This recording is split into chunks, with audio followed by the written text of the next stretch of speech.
Salve, meu povo! Você está no Comendo de Bíblia e hoje nós iremos comentar aqui em Atos capítulo 20, a partir do versículo 11, onde vai falar o final da história da ressurreição de Eutico. Fica comigo aí até o fim.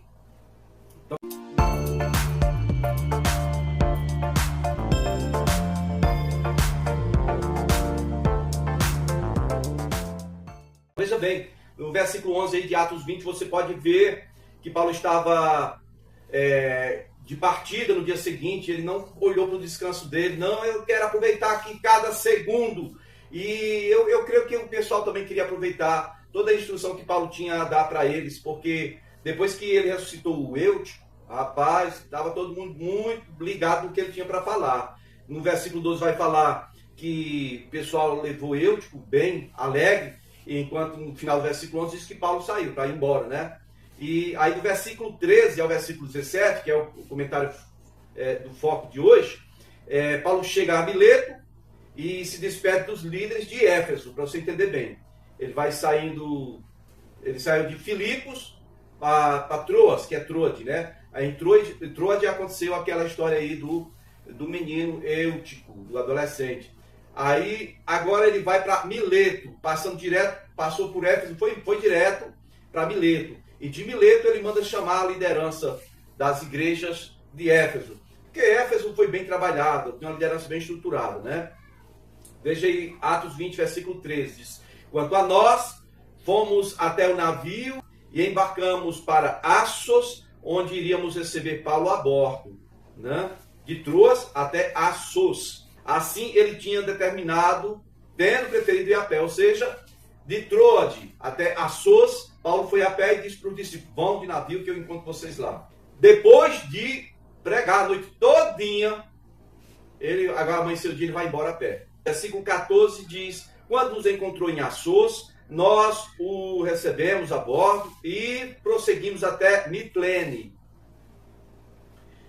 No dia seguinte, navegamos dali e chegamos de frente a Quio. No outro dia, atravessamos para Samos. E um dia depois, chegamos a Mileto. Verso 16 diz: Paulo tinha decidido não aportar em Éfeso para não se demorar na província da Ásia, pois estava com pressa de chegar a Jerusalém, se possível antes do dia de Pentecostes. De Mileto, Paulo mandou chamar os presbíteros da igreja de Éfeso. Então, o primeiro comentário aqui é o seguinte: o questionamento é: por que Paulo preferiu ir a pé sem seus companheiros de viagem, de Troas ou Troade até Assos? É isso aí.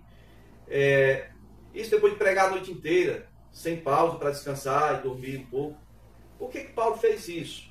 Será que tinha alguma igreja nesse percurso? Será? Existia aquelas estradas romanas pavimentadas, né? Então e por terra ficava tipo metade da distância de indo pelo mar, tá, né? Assos era um porto marítimo ao sul de Troas, de Troade, terra de Troia, parte sul, na Mísia, província da Ásia. Então a distância de Assos é de 70 a 80 quilômetros, é muito mais longe. Lembre-se que Éfeso foi o local onde Paulo preparou a maior liderança religiosa, né, pastoral, e foi onde ele investiu mais tempo preparando líderes na escola de Tirano. Nessa conferência aqui, o Paulo reuniu os presbíteros, que, no caso, pastores das igrejas locais, em Éfeso, e deu instruções finais sobre como liderar os cristãos em Éfeso durante a sua ausência. Essa é uma passagem muito importante para os presbíteros e deve ser compreendida por todos os cristãos sobre a eficácia de uma igreja local bem estruturada, com liderança bem estruturada, né? Verso 16, há apenas um ano, Paulo havia deixado Éfeso às pressas, após um tumulto que acontecera por ali. Então, também não era conveniente Paulo voltar agora tão cedo, né? Se ele pretendia chegar a Jerusalém antes do Pentecostes. Então, Paulo sentia que a apresentação dessa coleta lá para os judeus cristãos, né, os cristãos da Judéia, era muito importante. Ele queria chegar antes do Pentecostes para entregar isso, né?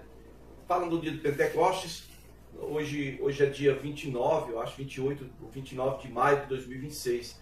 No dia 21 para o dia 22, foi a outorga da lei, que é o que é atualmente o Pentecostes.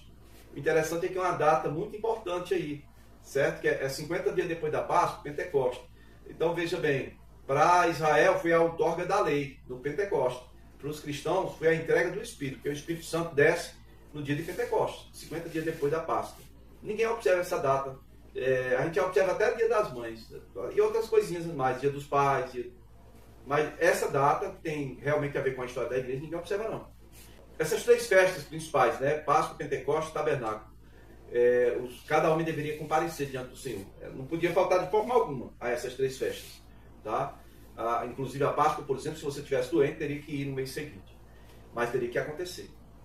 Versículo 17, quando fala que convocar aqui, convocar é diferente de convidar, gente. Um convite você vem se você quiser. Convocação é um chamado do seu líder. Você tem que fazer o todo possível para comparecer. Aí ele convocou a liderança, né? Alguma tradução diz os anciãos, os presbíteros, da ideia de pré-bispo, que é pré-bispo, é um pastor, os líderes espirituais. Presbíteros que aparece aqui é presbutero, de presbos, né? Um homem idoso ou um embaixador. Referir-se aqui a um homem mais velho, mais experiente, né? Sem muitas implicações ou conotações negativas do seu caráter, mas respeitado, tá bom? Então, presbútero aqui é transliterado para o inglês como presbítero, né? O líder de uma comunidade judaica. Que originalmente seria isso, um líder judaico de uma comunidade judaica, um membro do Sinédrio, seria um presbítero, ou das primeiras igrejas cristãs, de onde se deriva a palavra sacerdote, tá bom? Do latim tardio, presbiter.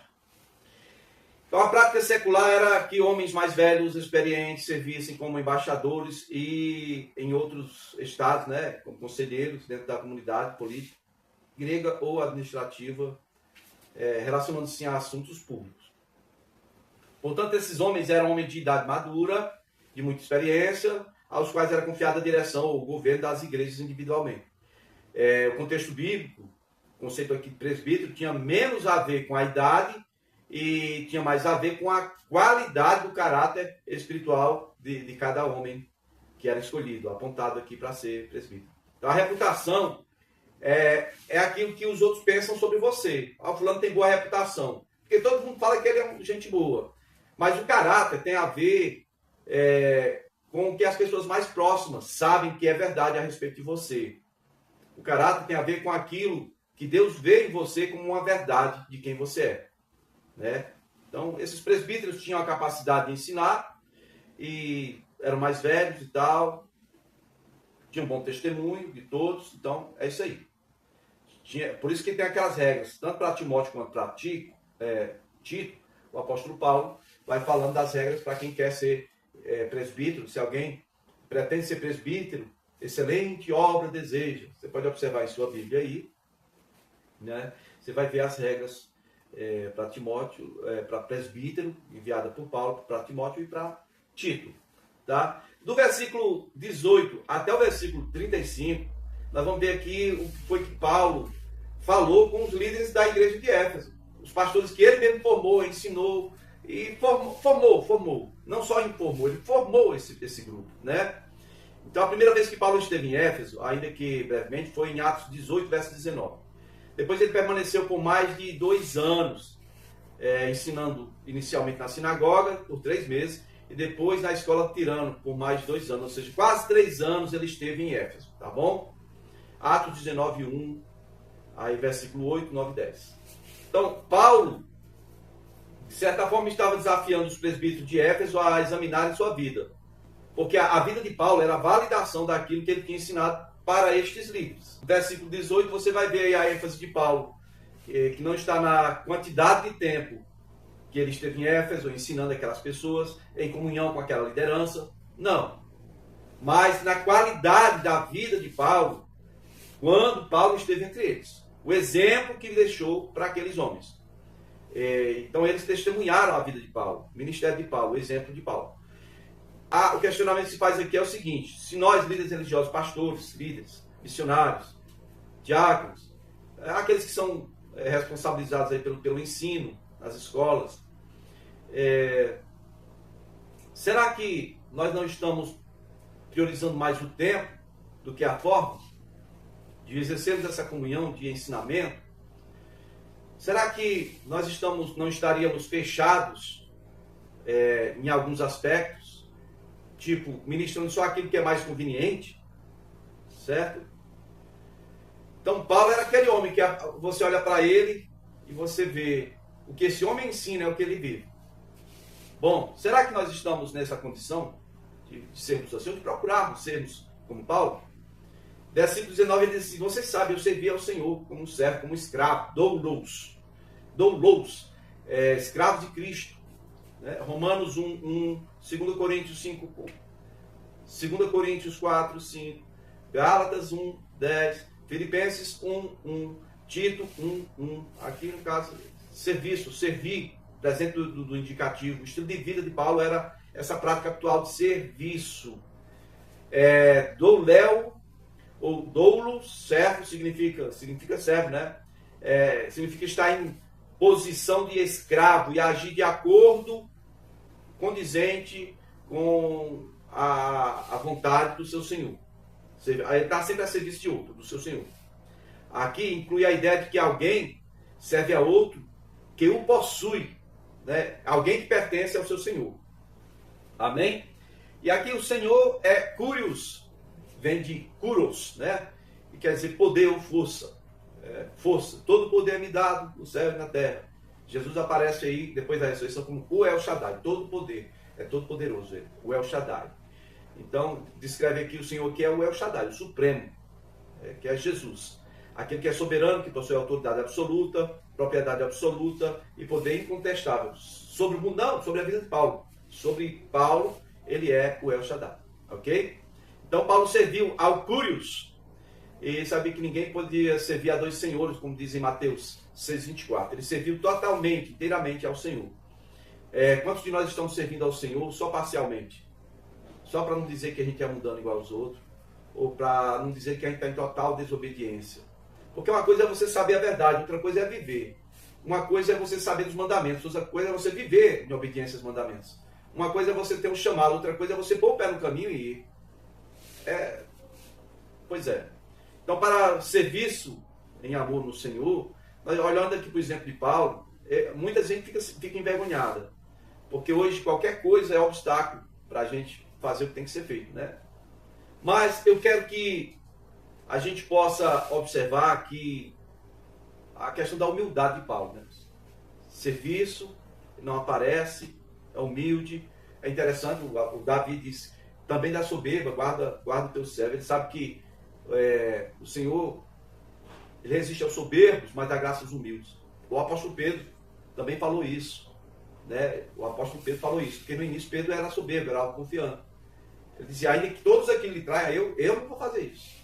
Pronto, mas aparece na história como o único que fez, e fez feio. Mas se arrependeu e alcançou graça.